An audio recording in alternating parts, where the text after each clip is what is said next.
TV Câmara, Campinas.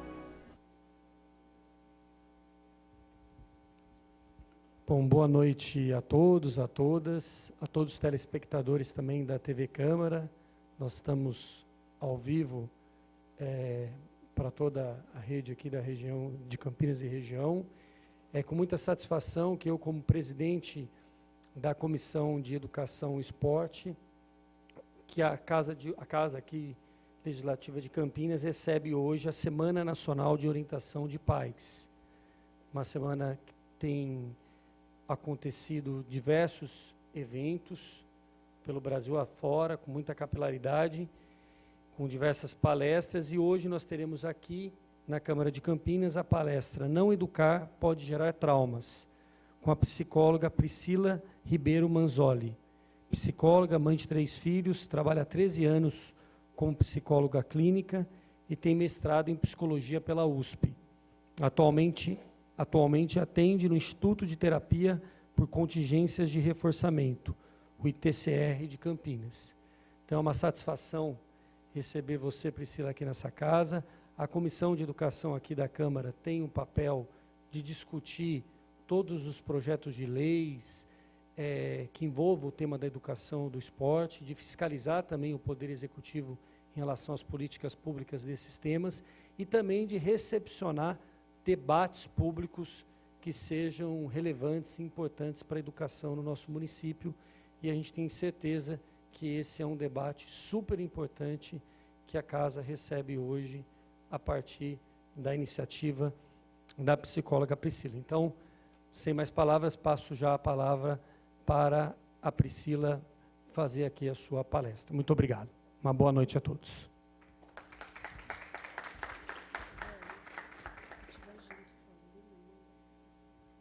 Boa noite, gente. Primeiro eu queria agradecer ao Gustavo pela oportunidade, por ter aberto o espaço aqui.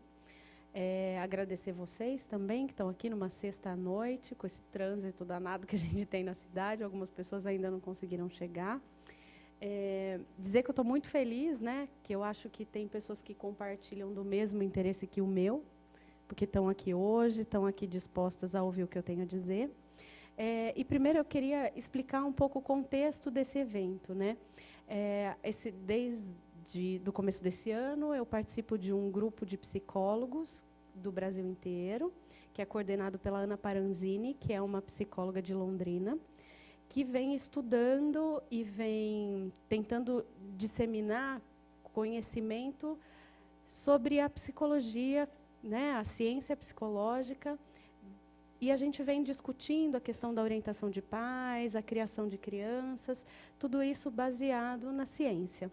E a gente decidiu que já estava mais do que na hora de começar a compartilhar e tentar passar esse conhecimento para o maior número de pessoas possível.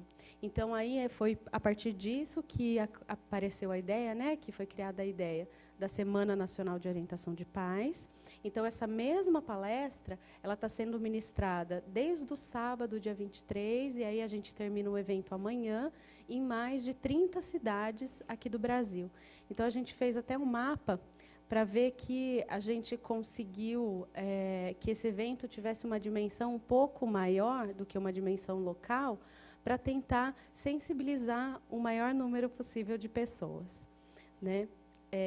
Então, como o Gustavo já falou, eu sou psicóloga clínica há 13 anos, eu sou analista do comportamento, e esse meu interesse pelo tema da orientação de pais, da criação de crianças, ele não é um interesse só profissional. Eu também tenho 3 filhos, o Pedro, o João e o Francisco. O Pedro e o João têm 5 anos, o Francisco acabou de fazer 2. E eu me preocupo com que tipo de educação eu vou dar para eles. Então, esse interesse, além de ser profissional, porque desde que eu me formei, desde que eu comecei a minha carreira, eu venho atendendo crianças, adolescentes, famílias, ele também é um interesse pessoal. Porque quando eu estava na faculdade, eu sempre ouvia, assim, a gente ouvia essa conversa de que o filho das psicólogas que eram professoras eram os piores. Eram os que davam mais problema de comportamento, eram os que davam mais trabalho. E eu sempre ficava me questionando por que disso. Porque se a gente tem o conhecimento à disposição, a gente tinha que fazer diferente. E aí, desde sempre, eu me interessei e eu não queria manter essa história de que o filho das psicólogas são sempre os piores. Aí eu queria fazer uma história diferente com os meus. E aí, o que eu vejo, né, nesse tempo que eu venho trabalhando, que eu venho estudando? Algumas preocupações dos pais, elas foram mudando ao longo do tempo. Então, há 10 anos atrás, não tinha uma grande preocupação dessa questão de quanto tempo as crianças ficam nos eletrônicos, que agora, em qualquer caso que eu atendo, qualquer família que eu acompanho, em algum momento a gente vai conversar sobre isso. Né? Porque a gente não sabe muito bem quais são os efeitos a longo prazo, a gente já tem alguns problemas em relação a isso, então esse é um tema recorrente, que não tinha há um tempo atrás, né? Alguns anos atrás. Só que tem uma preocupação que parece que o tempo passa e os pais continuam com ela, que é a questão da insegurança em relação ao que eu faço, se isso pode gerar algum tipo de trauma no meu filho. Então, é muito comum eu ouvir assim, será que se eu falar não para o meu filho, ele vai ficar traumatizado? Será que vai ser ruim para ele? Será que se eu não deixar ele fazer isso que ele quer, ele vai ficar traumatizado? Então, essa é uma preocupação que é bastante frequente, né? Os pais se sentem muito inseguros. Porque como que a gente analisa isso, né? No tempo das nossas mães, das nossas avós, quando a criança fazia alguma coisa errada, ela geralmente apanhava. Era o tempo da vara de marmelo. Né? Então, acho que vocês já devem ter visto, e algumas pessoas até devem ter apanhado de vara de marmelo. Né? E aí, esse era o tipo de educação que era dado na época dos nossos pais, dos nossos avós. Depois, lá pela década de 80, 90, outras vertentes foram aparecendo. E aí tinha aquela máxima, né? Não bata, eduque. Então, com isso, os pais sabiam que eles não deveriam fazer, não era para bater. E o eduque era falado de uma forma muito ampla. Então, as pessoas não tinham exatamente o conhecimento, elas não sabiam exatamente o que elas tinham que fazer. Né? Agora, o que a gente vê? A gente tem ainda essa máxima do não bata, eduque, e agora a gente tem uma coisa que ajuda, mas também atrapalha. As informações, elas estão ali ao alcance das nossas mãos. Né? Num clique, a gente consegue uma informação, e aí, como tem muita coisa disponível, agora os pais se sentem mais inseguros, mais confusos, porque eles não sabem para onde ir. Né? Então, a gente tem essas coisas, né? Coach de vida, coaching para crianças, que a gente não sabe muito bem de onde vem isso. Então, tudo o que eu vou falar para vocês é tudo que eu estudei nesse tempo todo. Né? Não vou falar nada da minha cabeça, é tudo isso baseado na ciência psicológica. Então, a gente precisa ter um pouco de cuidado com as informações que estão disponíveis por aí, a gente precisa saber baseado no que elas da onde que elas surgiram. Né? E aí, uma questão importante também, que além de tudo isso, né, essa infinidade de informação, essa confusão do que significam as coisas, há muita cobrança e muita exigência por parte das outras pessoas com os pais. Então, eu acho que vocês já devem ter passado por isso. Né? Não sei se já vivenciaram ou se já viram isso acontecer, quando tem uma criança fazendo birra no shopping. Né? Então, nunca é um olhar de, não, vai dar certo, fica calmo, é assim mesmo, é difícil mesmo. Mas o olhar é sempre de reprovação e de crítica. Né? Então, ninguém vai lá falar, está precisando de alguma coisa, quer alguma ajuda, fica firme aí que vai dar tudo certo. Não, é sempre, nossa, mas o que essa mãe que não fez nada com esse menino ainda, esse pai que não faz essa criança parar de chorar, que criança mais mal educada, birrenta. Então, a gente tem toda essa pressão em cima das famílias, e aí o educar ele passa a ser muito difícil.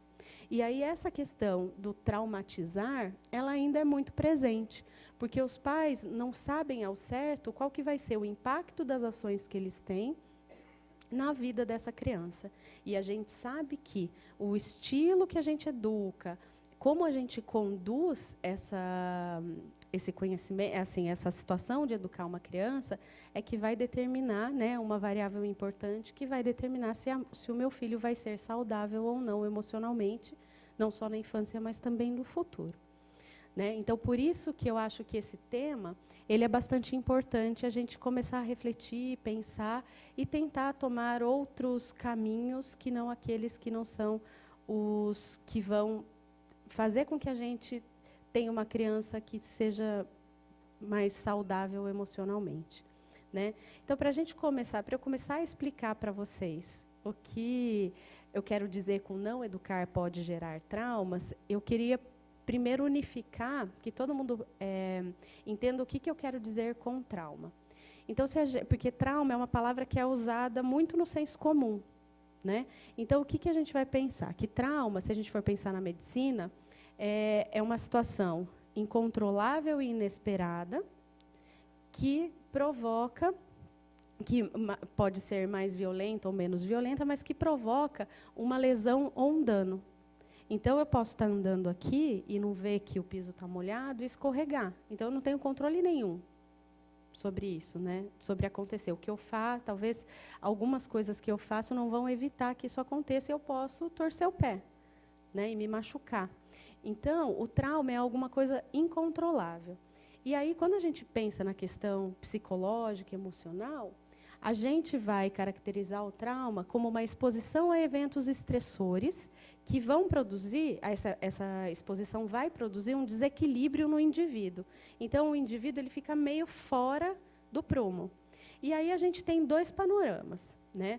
A gente tem um primeiro, que é um indivíduo que tem desenvolvido habilidades de enfrentamento.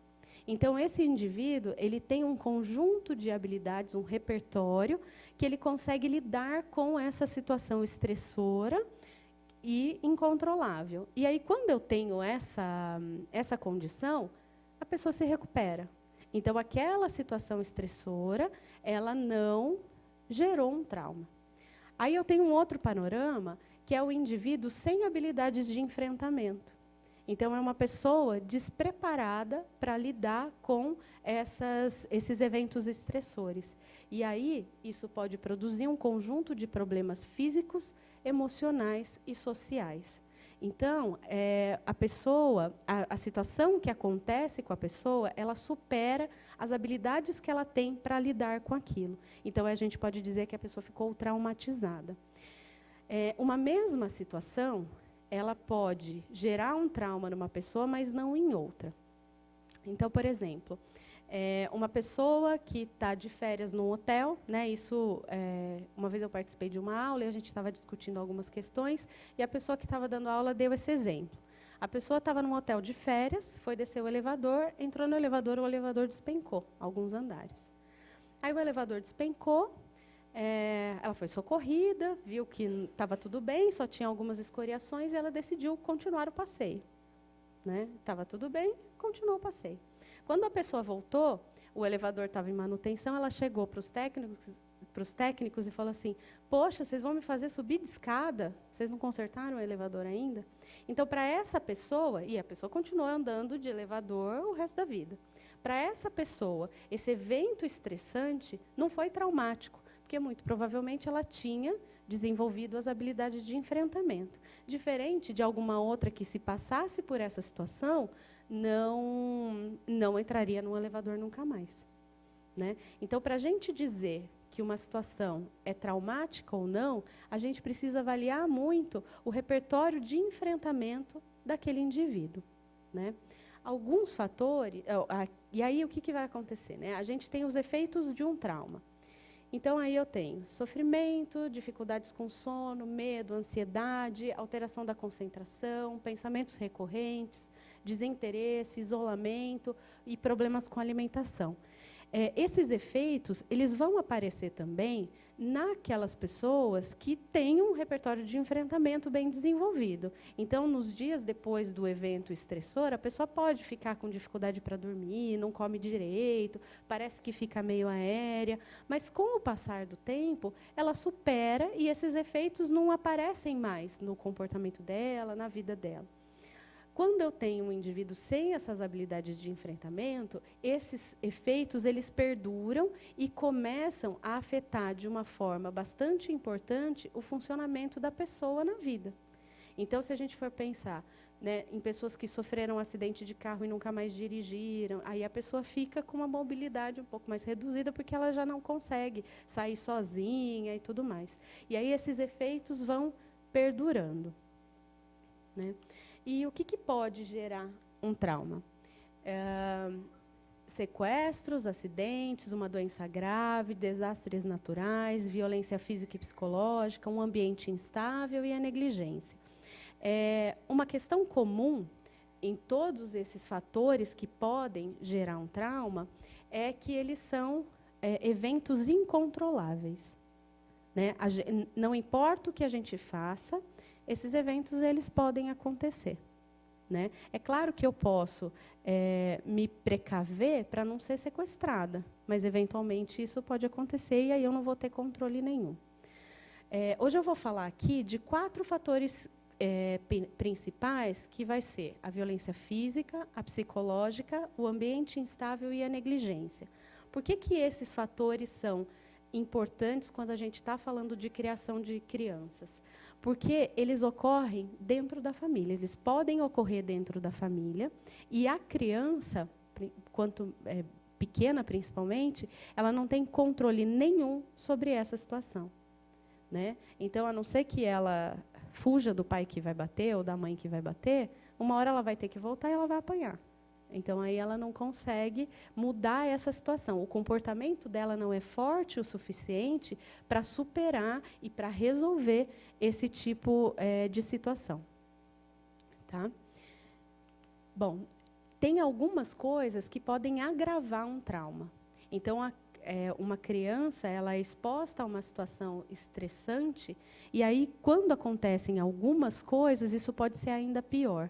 Então, um dos fatores que agravam trauma é a ocorrência na primeira infância, principalmente, que vai lá do 0 até mais ou menos os 6 anos. Então, se esses eventos acontecem nessa idade, provavelmente isso vai ser mais difícil de ser superado, né? Porque daí a gente tem que lembrar que a criança ainda não tem todos os repertórios desenvolvidos, ela ainda está aprendendo.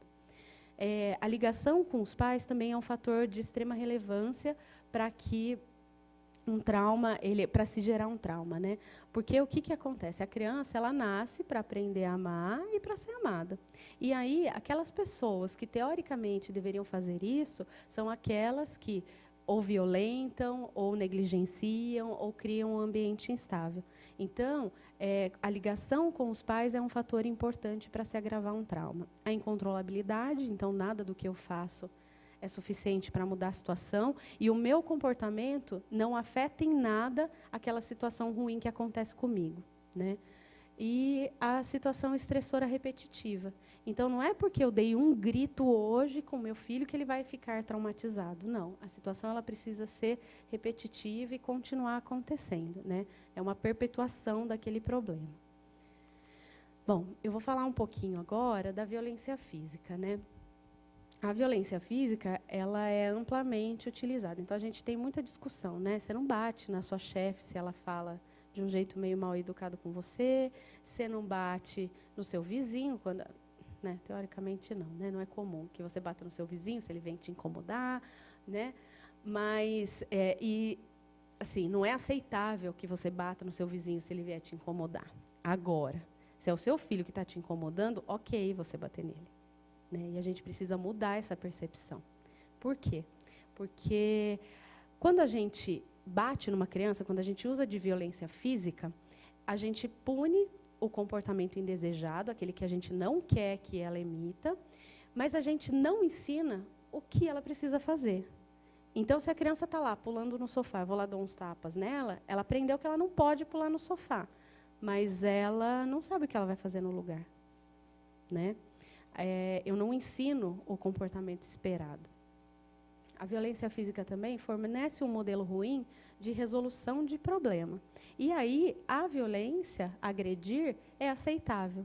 Então, se eu aprendo que, para resolver um problema, eu preciso bater, a criança vai fazer isso em outros contextos, né? Então, se ela apanha em casa para o pai poder resolver aquilo, ela provavelmente vai bater no amigo da escola. E isso se torna aceitável. É dessa maneira que eu resolvo meus problemas. E aí, se a gente for pensar, né, a criança ela aprende muito mais por modelo do que por aquilo que a gente fala, né? Porque palavras não movem montanhas. E aí eu até trouxe uma frase que eu quero ler para vocês, que é assim, é do James Baldwin, que as crianças nunca são muito boas em escutar o que os mais velhos dizem, em escutar os mais velhos, mas elas nunca falham em imitá-los. E é bem isso, né? Então, se a gente não quer que a criança bata no amigo, eu não posso bater nela quando ela fizer alguma coisa errada. Eu preciso ensiná-la a resolver o problema de uma outra forma, né? E aí a gente pensa, né? Como que uma criança que sempre apanhou vai tratar os pais se eventualmente ela precisar cuidar deles lá na velhice? A gente precisa pensar nisso, né? Porque imagina, a criança está lá almoçando e derruba a comida fora do prato, leva um safanão. A hora que o pai idoso ou a mãe idosa estiver lá comendo a comida e derrubar a comida do prato, muito provavelmente o filho não vai falar, não, mãe, está tudo bem, deixa que eu limpo, deixa eu te ajudar aqui. Não vai ser isso que ela vai fazer, né? Se ela for exposta a uma situação de violência repetitiva. A violência também gera medo, ansiedade, prejudica a autoestima e a interação. Então, a criança ela fica em estado de alerta, porque ela não sabe quando ela pode apanhar, né? E isso gera muita ansiedade. A violência física também pode causar danos físicos e até levar à morte. Vocês podem pensar, nossa, que exagero. Mas os casos extremos, eles não começam já lá no espancamento. Começa com uma chinelada, um tapa na bunda, né? Então, a gente tem um escalonamento. A violência ela vai escalonando e ela vai aumentando. Então, um tapa já não vai funcionar mais. Aí eu vou ter que bater mais forte, eu vou ter que bater mais, né? A violência física também viola os direitos da criança previstos no Estatuto da Criança e do Adolescente. E aí, pode levar à associação entre amor e a dor, que é de tudo o que mais me pega. Porque a criança vai aprender que quem ama também maltrata, né? A criança não vai conseguir ter o discernimento. E aí, eu vou ter adultos com muita dificuldade em estabelecer relações mais saudáveis no futuro. E aí são adultos que vão se submeter a relacionamentos violentos, relacionamentos abusivos, porque eles aprenderam que quem ama também maltrata, também machuca, e isso é uma expressão de amor, né? Porque essas frases, vai doer mais em mim do que em você, eu bato em você porque eu te amo, vai ensinando a criança a fazer essa relação, né? E ela é muito prejudicial. Bom, a violência psicológica é um outro fator que pode gerar um trauma, e ela é caracterizada por humilhações, chantagens, rejeição, desrespeito, intimidação, a punição exagerada, imposições, xingamentos, desvalorizações. Então, frases do tipo, você nunca faz nada direito, eu tenho que te explicar 1000 vezes a mesma coisa, eu não sei onde eu estava com a cabeça quando eu engravidei, né? Você atrapalha a minha vida, se você não fizer isso, eu vou embora. Se você não fizer isso, eu não vou gostar mais de você. Então, não se encosta a mão na criança, mas violenta-se por meio de palavras. E essa violência, ela afeta a integridade física, moral e emocional da criança, né? Então, a gente vê na questão da punição exagerada, né? A criança fez alguma coisa que não é desejada, quebra o brinquedo, dá o brinquedo para uma outra pessoa, rasga a fantasia, fura a bola, né? Situações extremamente exageradas na tentativa de punir um comportamento. E isso vai trazer muito prejuízo para aquele indivíduo. Quando eu falo de um ambiente instável, o que eu estou querendo dizer, né? A falta de rotina e de organização. Então, tudo é tão desorganizado que a criança não sabe quem vai levar para a escola, quem vai buscar, se vai ter janta, se não vai, onde que está o material, onde que estão os brinquedos, porque cada hora está em algum lugar, né? Então, a família não provê uma organização mínima para essa criança não entender que o ambiente dela não é um caos. Aí fica tudo caótico, porque eu não sei direito o que vai acontecer. se refere também à falta de previsibilidade do comportamento dos adultos. Então, tudo acontece a partir do humor dos pais. Então, se a mãe está bem-humorada, é tudo tranquilo. Se ela está mal-humorada, aí vira um inferno. Os pais têm uma dificuldade em expressar sentimentos, então eles expressam de maneira inadequada. Uma vez eu li um livro que chama Nem Todas as Mães Amam Seus Filhos. É um livro mais antiguinho, mas é bem interessante, porque é a história de uma moça que conta como foi a vida dela com a mãe. E aí ela fala muito dessa imprevisibilidade, porque ela não sabia quando ela apanhava, porque ela apanhava por qualquer coisa, independente do que ela fizesse. E aí tem um dos primeiros relatos do livro, ela conta que ela estava brincando com bonequinhas de papel, porque quem é das antigas, né, já até brincou com isso, né? Tinha as revistinhas, você destacava as bonequinhas, destacava as roupinhas e ia trocando de roupa na boneca. E ela conta que ela estava brincando quietinha num canto, que ela tentava ficar meio escondida para a mãe não ver onde ela estava. E aí essa mãe chegou, rasgou todas as bonecas, todas as roupinhas, e ela levou a maior surra. E ela não conseguia entender por que isso acontecia. Ela não conseguia pensar assim, mas o que eu fiz agora? Porque eu estava quietinha brincando. Ela não precisava aprontar para apanhar. Então, essa falta de previsibilidade deixa a criança também muito ansiosa. Essa moça, ela relata que ela não conseguia dormir, porque ela não sabia se ela podia apanhar na madrugada, né? Então, essa falta de controle, ela gera muita ansiedade, ela pode levar a pessoa a desenvolver um quadro de depressão muito forte, né? E ela prejudica a vida da criança como um todo, né? E outro fator são as brigas constantes que a criança presencia. Então, aqui eu não estou falando só de brigas pai e mãe, porque às vezes, né, a gente não tem famílias com pai, com mãe.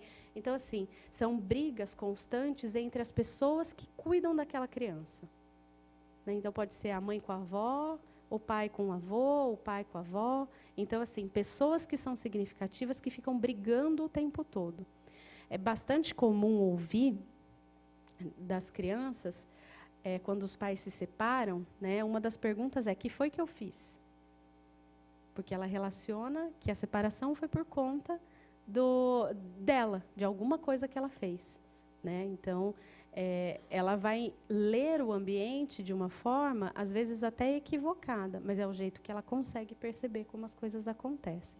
Então, esse ambiente de brigas constantes é um fator que pode acabar gerando um trauma.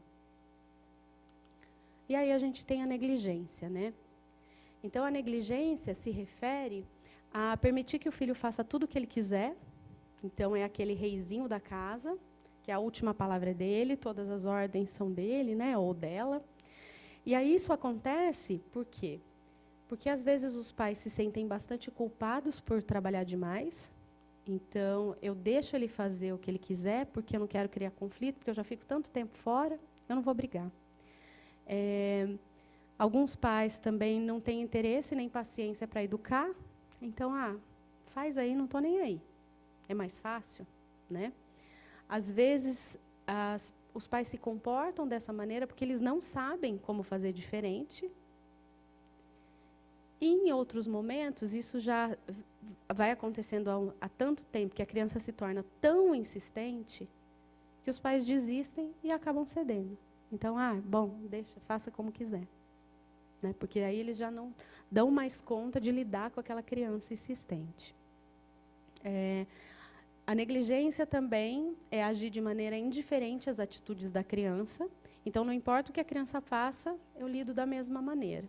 Então, se ela vem e mostra um desenho para a mãe e fala: olha, mãe, o desenho que eu fiz aqui, que legal, a mãe fala: tá bom. Ou se ela está jogando todas as bolinhas da piscina de bolinha do buffet para fora, a mãe fala: tá bom. Então, a pessoa é indiferente àquilo que a criança faz, seja para o bem, seja para o mal. A negligência também é ignorar pensamentos, sentimentos e interesses. Então, a criança chega e fala: briguei com a minha melhor amiga. A mãe fala: deixa para lá, depois vocês fazem as pazes. Isso também é agir de forma negligente, porque aí eu desvalorizo aquilo que ela gosta, aquilo que ela pensa, aquilo que ela sente. Negligência também é não se envolver com as atividades e as preocupações. Então, não participar das festinhas da escola, né? Tem Dia das Mães, Dia dos Pais, Dias da Família, né? Alguma apresentação e os pais não participam, não vão na reunião, não levam a criança para fazer alguma coisa que ela gosta, programam uma super viagem, né? Vai em 5 museus, 10 restaurantes, mas não faz nada que seja em prol da criança, né? E aí espera que a criança se comporte como um lord inglês, fazendo só coisa chata e desinteressante. Não que a criança não vá fazer, ela até vai, mas ela precisa também de uma coisa mais, né, equilibrada. Bom, então, quando eu digo que não educar pode gerar traumas, o não educar ele é entendido como a presença da violência, da instabilidade ou da negligência na criação daquela criança, na relação com aquela criança. E aí, isso vai gerar sentimentos ruins e pode afastar a criança dos pais e vai dificultar o aprendizado do enfrentamento das situações difíceis.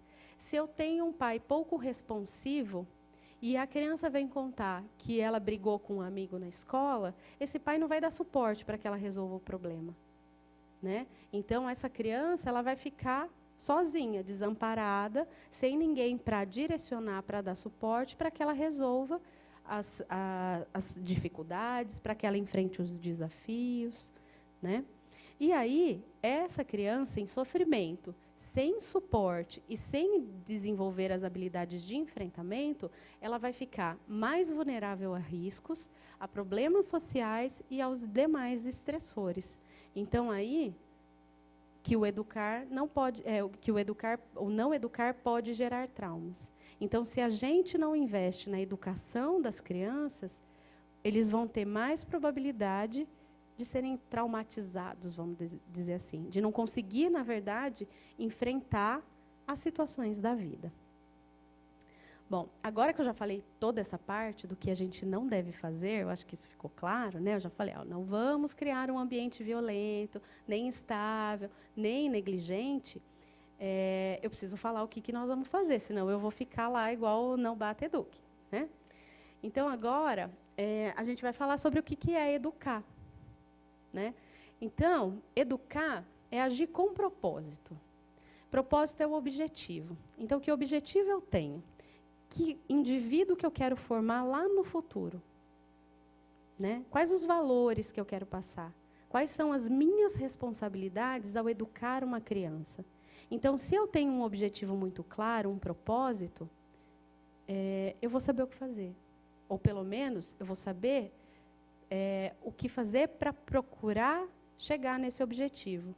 Né? Porque tem uma frase aí que a gente sempre vê postado, né? Que sem destino qualquer caminho serve.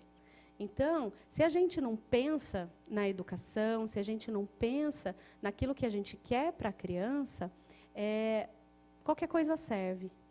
E não pode ser assim, né? Quando o casal engravida, ou a mulher engravida, acho que quem teve filho mais recentemente deve ter passado por isso, né? Descobriu que está grávida. Vai lá, lê um monte de blog de maternidade, aprende tudo sobre parto, tudo sobre amamentação, tudo sobre trocar fralda, que fralda que é melhor, que carrinho que é melhor. E o resto? Né? Aí você fica craque lá naqueles cuidados, mas você deixa de pensar um pouco em como você vai conduzir a educação daquela criança. Né? A gente não pode só se preocupar com a perfumaria, né? A gente precisa se preocupar com as questões que são as mais relevantes. Né? Educar também é permitir frustrações na medida certa.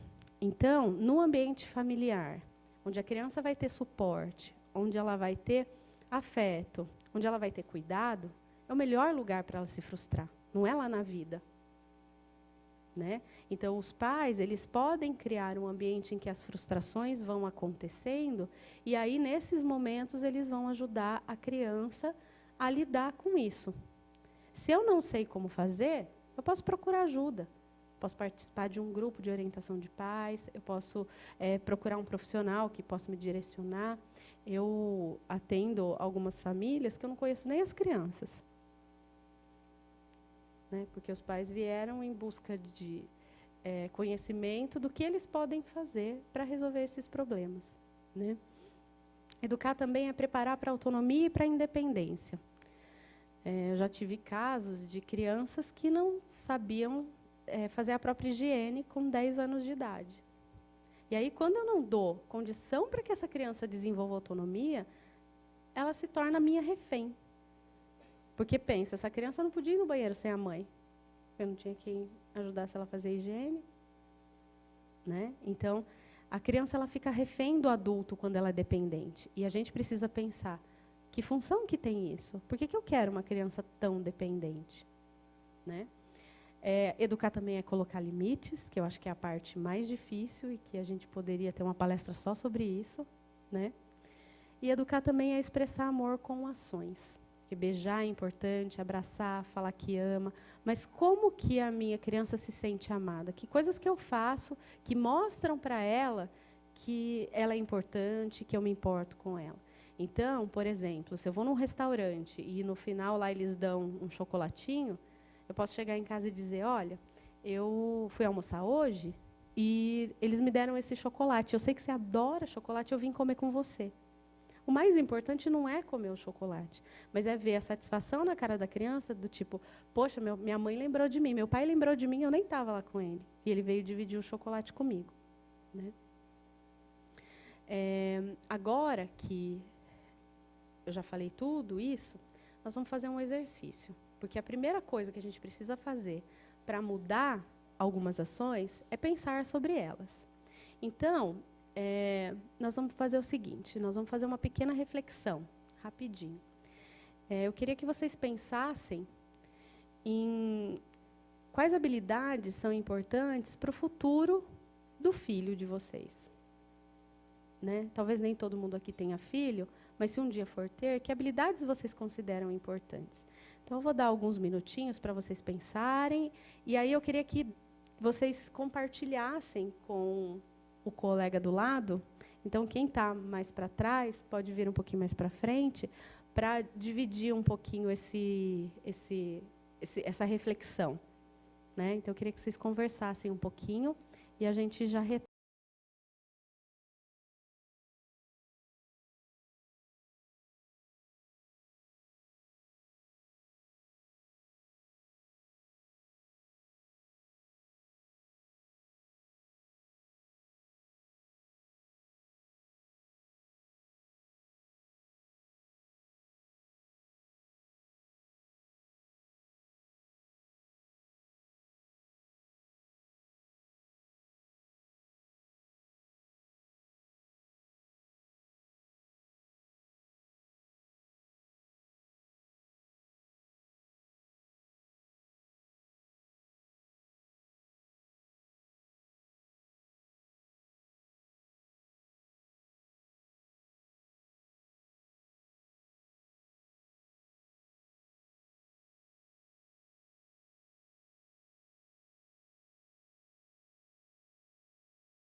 Bom, gente, já demos um tempinho, acho que já deu para vocês começarem a conversar. Os casais que estão aqui, essa reflexão continua em casa, tá? Não é só para agora. E quem não veio, né, com o parceiro e tal, propõe essa discussão em casa. Eu queria que alguém se voluntariasse a compartilhar o que pensou, o que discutiu. Só que aí, gente, quem quiser vai ter que usar o microfone, tá? Que nós estamos ao vivo, aí precisa do microfone para falar. Quem gostaria de compartilhar?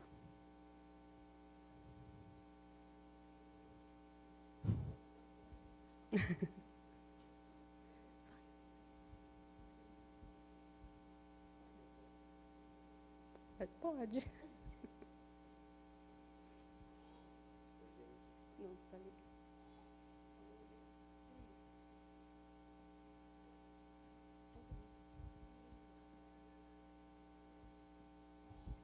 Alô?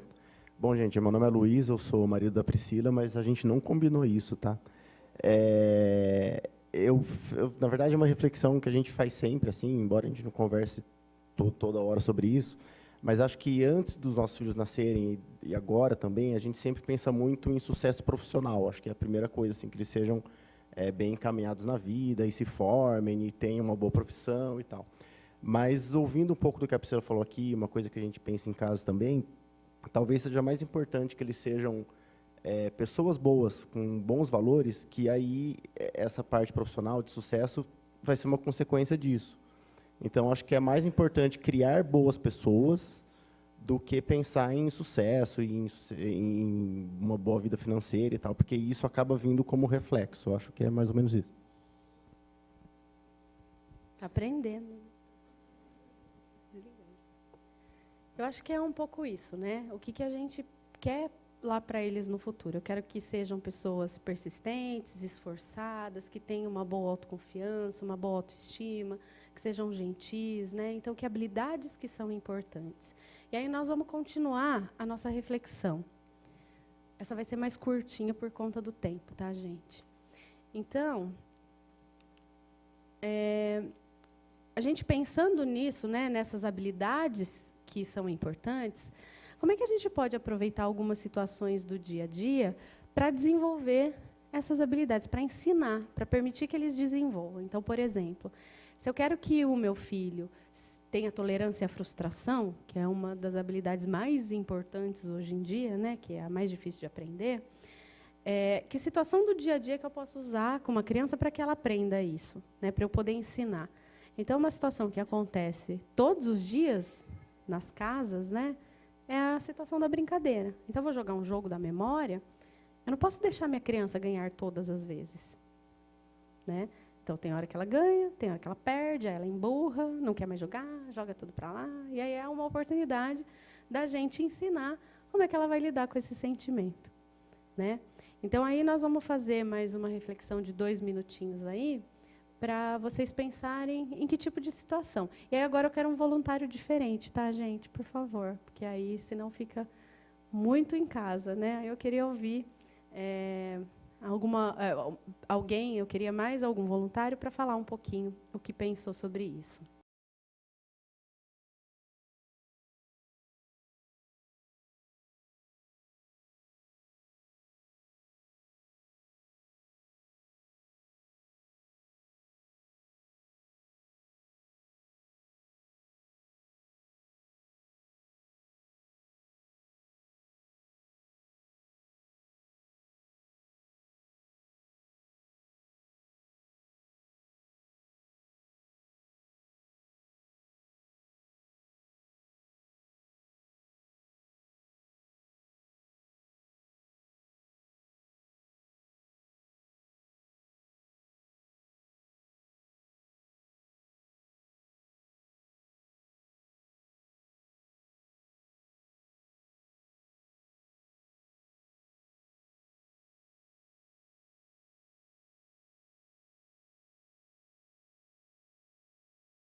Bom, gente, então vamos continuar, né?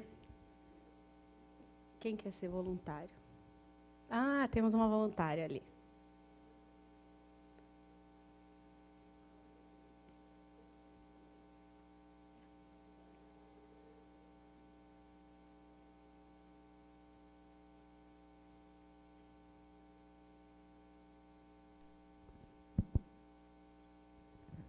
Boa noite. Aqui, como um grupo de professoras, né, o que a gente entrou num consenso é o seguinte: a gente precisa de crianças que saibam se frustrar. Né? Em sala de aula, né, em casa, cada um tem o seu filho, 2, 3, né? Mas em sala nós trabalhamos com mais de 15 crianças, em algumas ocasiões. Né? E aí, como que você ensina o seu filho a dividir com uma criança que ele nunca viu, né, até então? Como que ele vai viver nessa pequena sociedade? Né, educar para uma sociedade maior, mais para frente, começa dentro da escola, naquela pequena sala, naquelas pessoinhas diferentes, numa pessoa, né, que media várias situações. Então, eu acho assim, vou me frustrar como, né, como é que eu posso aprender com isso? Então, se o seu filho traz alguma novidade da escola, é sentar e dar atenção para ele, né, questionar, mas não deixar para questionar a professora, né, dar essa palavra para ele, a oportunidade, a confiança que você pode passar para o seu filho, dele te passar uma história, dele contar como foi o dia dele, né? Não, o que você fez hoje? Não, pegar pontos, mostrar que você entende da rotina dele. Então, dar essa oportunidade, essa autonomia também, né, mostrar que ele é capaz, mostrar que ele pode fazer, que se ele errar não tem problema, todo mundo erra, todo mundo é passível de erro. Então, acho que mais ou menos foi isso que a gente pensou aqui. Ótimo. E eu acho que é bem por aí, né? Obrigada por compartilhar. Mariana, né?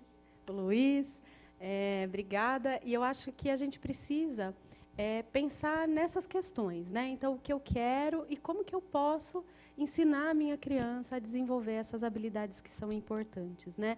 Então, acho que, muito provavelmente, vocês devem ter pensado em habilidades como autoestima, autoconfiança, autocontrole, que é o saber regular as minhas emoções, isso não sair por aí quebrando tudo se eu estou bravo.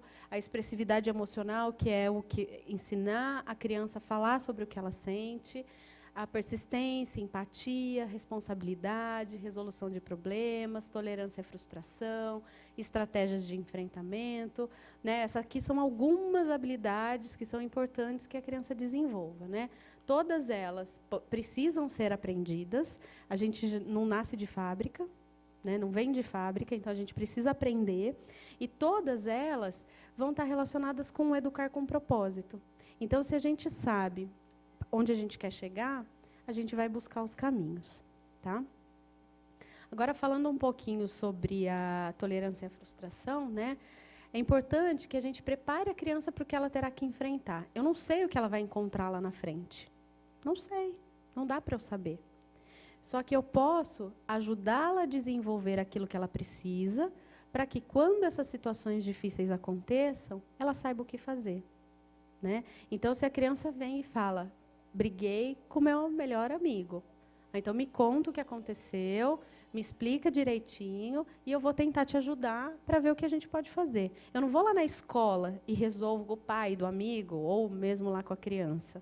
Não, vou falar, então tá bom. Então, amanhã, na hora que você chegar na escola, tenta ir lá conversar com ele, pede desculpa, ou então diga que você está chateada porque vocês brigaram. Então, a família ela vai dar o suporte para que a criança faça sozinha.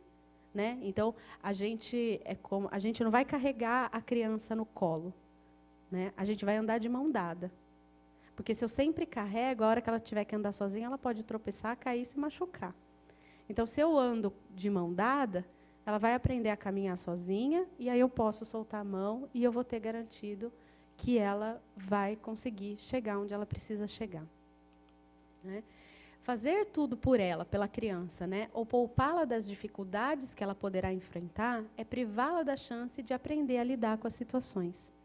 Então, é como se eu quisesse que uma criança que nunca fez nada em casa, nunca nem colocou o copo na pia, a hora que vira adolescente, vira um exímio dono de casa, né? Vai botar o prato na mesa, vai arrumar o quarto, vai guardar as bagunças. Não dá. Se eu não ensinei desde lá de antes como fazer, Como é que eu vou exigir? Aí não vai dar certo, né?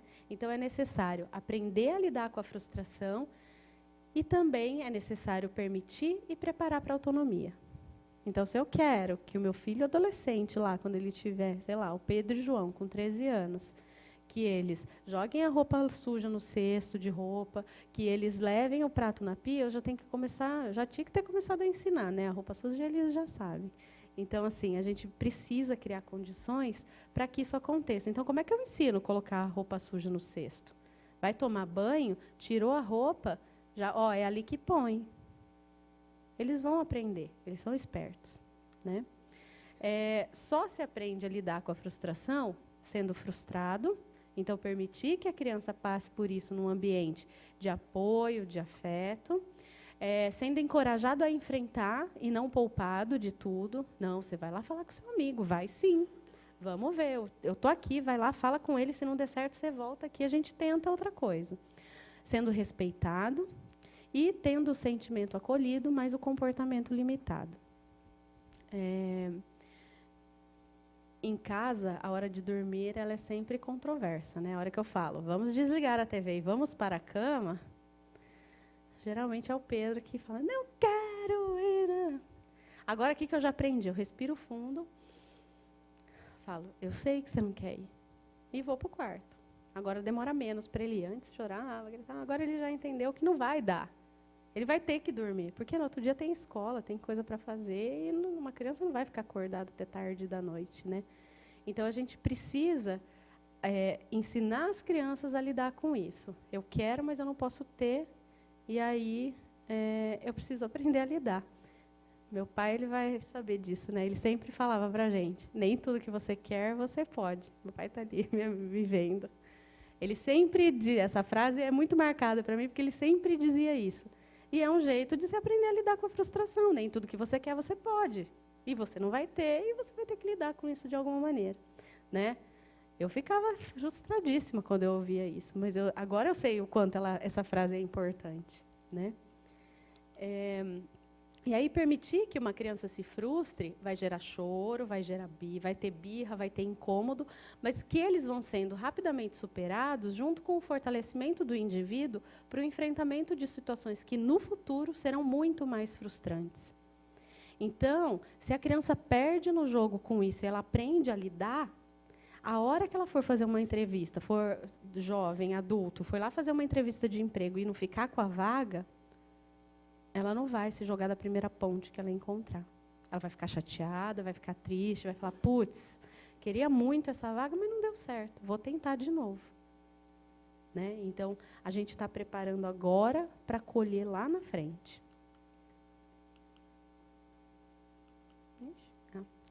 E aí, como que a gente faz para colocar limite, né? Então, tem 2 princípios fundamentais aí, que é a consistência e a coerência. Né? Então, o que é agir com coerência? Então, para a gente colocar limite numa criança, a gente precisa fazer o que a gente ensina para os filhos. Né? Uma vez aconteceu uma coisa, agora é engraçado, mas eu fiquei muito envergonhada. Porque em casa a regra é, só come doce de sábado e domingo. Aí teve um dia que eu estava à noite com eles lá, e eu estava com muita vontade de comer um chocolatinho. Aí eles estavam na sala vendo TV, aí eu fui para a cozinha, né, devagarzinho, quietinha. Na hora que eu abri, peguei um quadradinho, enfiei na boca, o João. Ah, você está comendo doce, não era só de sábado e domingo? Eu fiquei com tanta vergonha, eu falei, você tem razão, João, toma um pedacinho para você também. Deu um pedacinho.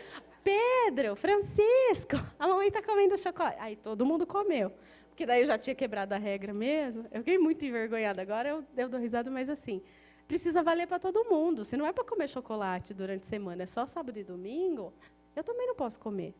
Né? Então, agir com coerência é isso, é fazer o que a gente ensina, aquilo que a gente ensina, a gente tem que fazer. Se eu não quero que tenha grito na minha casa, eu sou a primeira que não posso gritar. Né? Eu preciso selecionar limites realmente importantes para o desenvolvimento das crianças e não aqueles que são convenientes para o adulto. Então, se está definido que é 1 hora de internet, de YouTube, celular, por dia, o dia que eu chego mais cansada, eu não posso deixar 2, eu tenho que deixar 1 hora. Não é aquilo que é mais conveniente para mim. É aquilo que vai impactar a vida da criança, né? E eu preciso estabelecer consequências apropriadas, né? Então, a criança vai, quebra o mural da escola, aí ela só se desculpa. Ou então, o pai vai lá, pega todo o dinheiro que ela está juntando, faz 1 ano para comprar o videogame e fala, agora você não vai ter mais dinheiro nenhum. Então, uma consequência apropriada por ter quebrado o mural é ver quanto que ficou o conserto e a criança tirar da mesada para pagar o conserto. Né? Muito mais apropriada do que eu tirar todo o dinheiro dela ou que eu leve ela lá na diretoria e falo para a professora, desculpa, quebrei o mural. Né? E a consistência, que é um outro princípio fundamental, é observar e agir frente aos comportamentos relevantes sempre que eles ocorrem. Então, diante de uma birra, eu tenho que agir sempre da mesma maneira. Não pode depender do meu humor. Eu já estou mais cansada, não vou nem ligar se está fazendo birra. Não. Tem que ser sempre tudo igual, do mesmo jeito. E agir da mesma maneira, independente do local ou das pessoas envolvidas, que é o mais difícil. Então, a criança começa a fazer birra no shopping porque ela quer o brinquedo, eu não posso ir lá pegar o brinquedo. Eu cato ela e levo ela embora. Mas eu não compro o brinquedo. Né? Não pode mudar a depender do lugar que eu estou e nem das pessoas. Né?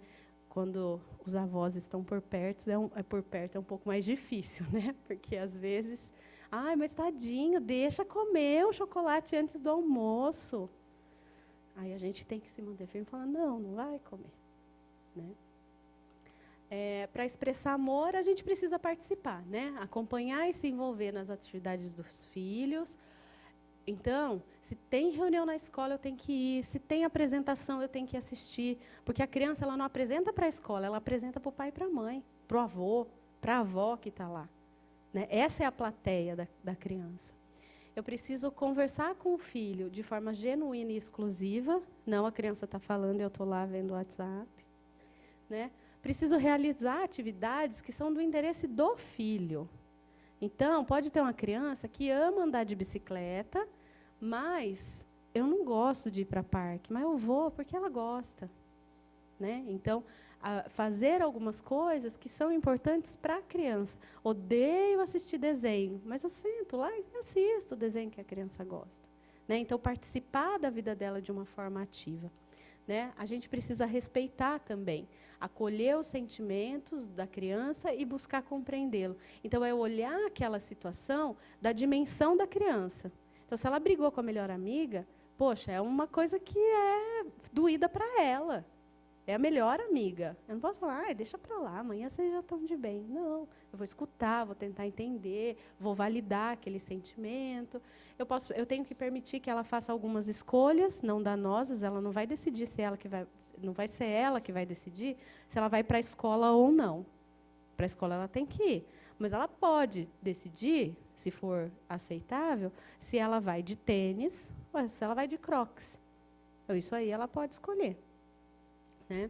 E agir de maneira a respeitar a integridade física e psicológica. E aqui é, mais uma vez, não usar de violência, né? Para a gente poder respeitar a integridade física e psicológica dessa criança.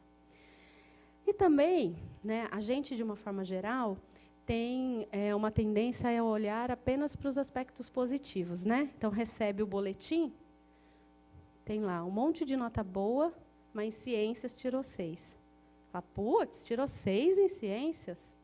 Não, a gente vai olhar. Tirou 9 em matemática, 8 em geografia, a gente vai dar atenção para isso primeiro, e depois a gente vai falar, olha, ciências não foi tão bom igual as outras matérias. O que será que aconteceu?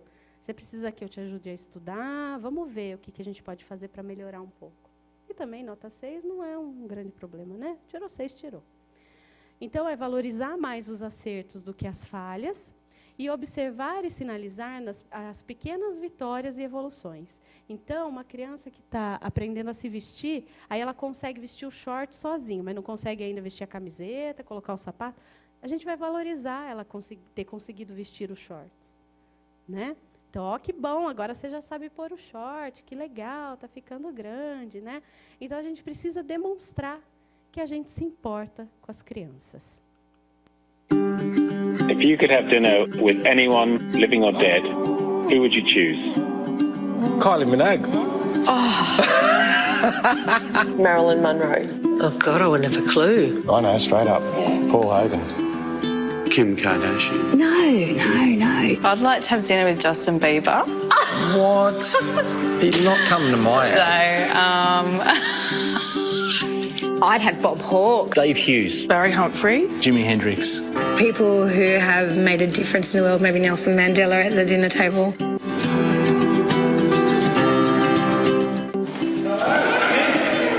I don't know what he's going to say. I'm scared. If you could have dinner with anyone in the world, who would you choose? Probably our whole family, like our whole extended family. Mum and Dad. Mum and Dad. Does it have to be a celebrity? Could it be family? We love it. We talk about how school is. We ask Mum and Dad how their day was. Family. Yeah, Mum and Dad. Family. Who would you like to have dinner with? They just want to be with us while they're eating food, which is pretty cool. They see us above everything. I'm going to get... Yeah. Bit of a message in it for me. Yes.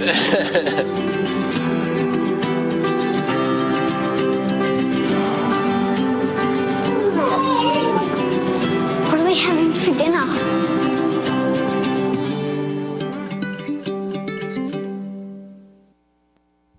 Eu gosto muito desse vídeo, porque ele mostra para a gente do que as crianças precisam. Elas não precisam de escolas caras, elas não precisam de brinquedos caros, de passeios caros. Elas precisam de presença, de atenção, de afeto, de cuidado, de suporte. E eu acho que esse vídeo deixa muito claro isso, né? Eu gosto muito dele por conta de que ele é muito emocionante, inclusive, né?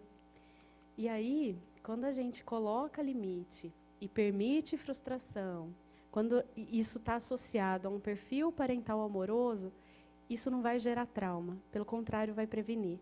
Porque enfrentamento é incompatível com trauma. Então, se eu tenho uma criança habilidosa, com um repertório emocional e comportamental bem desenvolvido, eu posso ficar tranquilo que eu sei que ela vai dar conta de lidar com as partes difíceis da vida. Bom, gente, era hoje isso que eu tinha para falar com vocês. Eu agradeço muito a presença de vocês aqui nessa sexta-feira. Me coloco à disposição. Se alguém tiver alguma pergunta, a gente ainda tem uns minutinhos. E muito obrigada.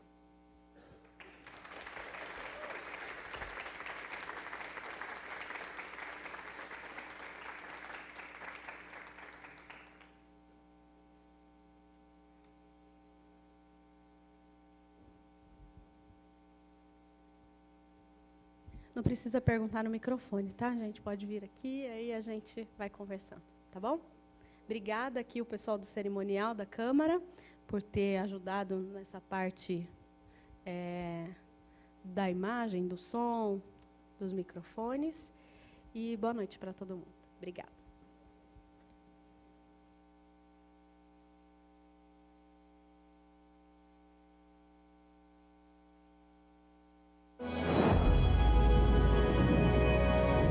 TV Câmara, Campinas,